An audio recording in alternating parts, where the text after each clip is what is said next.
Ready? Start. Sir, agriculture is neglected as against the industrial sector. If we say about investment, about encouragement given to the industry and the agriculture, and a comparison between them will show that agriculture is being discriminated as against industry amongst agriculture itself in the irrigated area and non-irrigated area there is a vast difference. All benefits like fertilizers, subsidy and cooperative credit, all these benefits which are supposed to be given to the agriculturalists are supplied to the irrigated sector, and the agriculturalists there alone get those benefits. In non-irrigated area where the agriculture is rain fed or where it is all dry land properly looked after, the government is totally negligent so far as the sector is concerned. So far as the drought prone areas are concerned in our country, there are areas where there is drought repeatedly. In some states, they had drought once, twice, or even continuously for some years, and now in Maharashtra, Karnataka, and in some other parts of the country, there has been drought repeatedly, no once or twice, but continuously every year. But the government has not done anything. What is should have done there? The government of Maharashtra has asked for rupees 150 crores.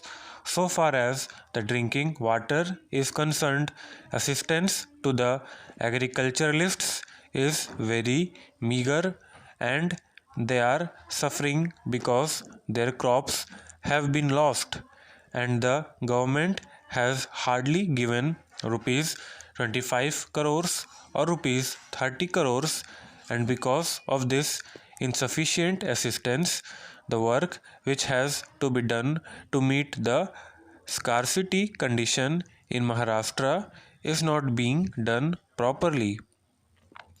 I would urge upon the government that this should be looked into and permanent measures to remove these conditions in those drought prone areas should be taken. How those problems can be solved, how a particular investment has to be made, all these have to be looked into. Certain allocation has to be made because in those drought prone areas the allocation has to be made because in those drought prone areas the allocations are very scarce. This is not fair. Unemployment problem has been discussed at length here, so I will not say much about it, but the Honorable Prime Minister has said in his budget speech that computerization is going to help reduce unemployment. I myself do not understand this argument. I have discussed this matter with many of our friends.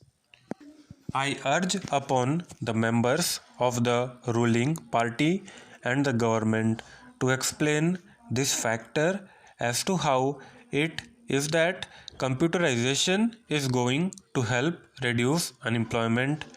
It can be argued that we will produce more and so more people will be employed.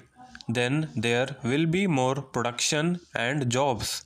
Here I would like to point out that so far as production is concerned, the production is already in plenty. It is very good to give a clarion call to produce more. The Honorable Prime Minister is very much interested in more production. We are fighting for more production. But if there is no purchasing power with the common people, then what is the use of having production only? Now, cloth is available in the market in plenty.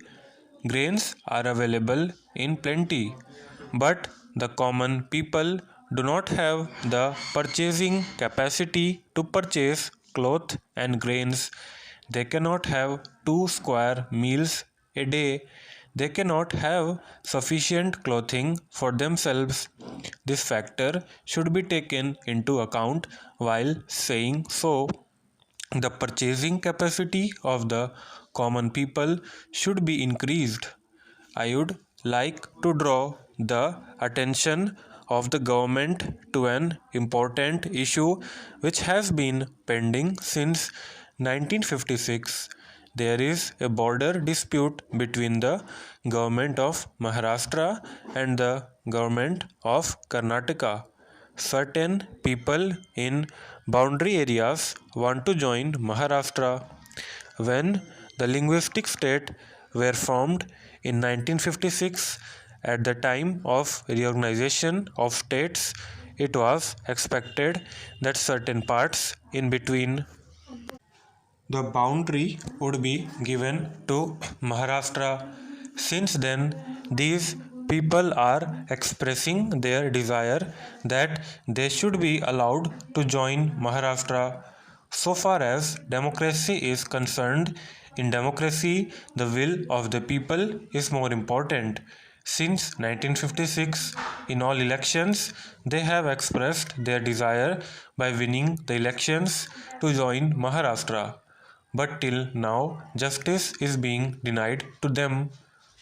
About drinking water, government has again said that there is not sufficient drinking water so far as thousands of villages are concerned. It is very disappointing that even after 50 years of independence, we are still not able to provide sufficient potable water to the villages. For bigger cities like Bombay, drinking water is being brought from hundreds of miles by laying big pipes, but so far as villages are concerned, they are being neglected. In Maharashtra, more than 25,000 villages are suffering from want of potable water. Even in rainy season, there are hundreds of villages where water has to be supplied through tankers. I would urge upon the government to look into this matter. Stop.